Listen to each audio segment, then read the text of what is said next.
સાસુમાને કેવું ખબર છે, બીજાની વહુ બહુ ગમે, એમ કે હા હા હા હા હા આની વહુ તો કેવી ડાય ને ડમરી છે, કોઈ દિવસ કાંઈ બોલે નહીં, એની સાસુની એની સસરાની કેવી સેવા કરે છે એમ. પણ તમે તમારી વહુ એવી જ છે, તમારી વહુ એવી જ છે, ભોળી ને ડાય તમારી સેવા કરવા માંગે છે એમ. પણ બીજા બધા તમને ચડાવીને વ્યા જાવ, એમાં તમે ચકી જાવ, એમાં તમારી વહુ શું કરે, પછી એમ કે લે આ તો આમ બોલે છે, બોલે જ ને એવું. બિચારીને બોલવું ન હોય પણ તમે એને મજબૂર કરજો બોલવા માટે. ઈ બિચારી ભોળી જ છે બિચારી, પણ તમે બીજાના ચડાવમાં આવીને હાવ કરીને બાંધવા મળો તો શું કરે ઈ બિચારી, એને બોલવું ન હોય પણ ઈ બિચારી મજબૂર થઈ જાય છે. એટલે હું એક જ કહું છું એમ, બીજાના ચડાવમાં કોઈ દિવસ આવવાનું નહીં. બીજા તો આપણું ઘર ભંગાવવાની કોશિશ કરે છે.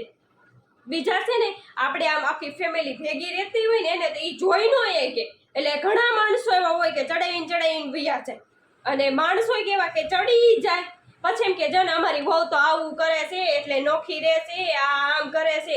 પણ તમારો વાંક તમે કાઢતા નથી કે મારે આમ ફોનો જીબડો છે એટલે ઈ નોખી રહેશે એમ.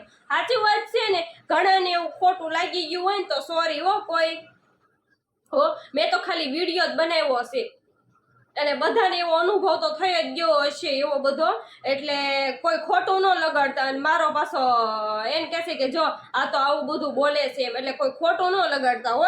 ખોટું લાગી ગયું હોય તો સોરી હો.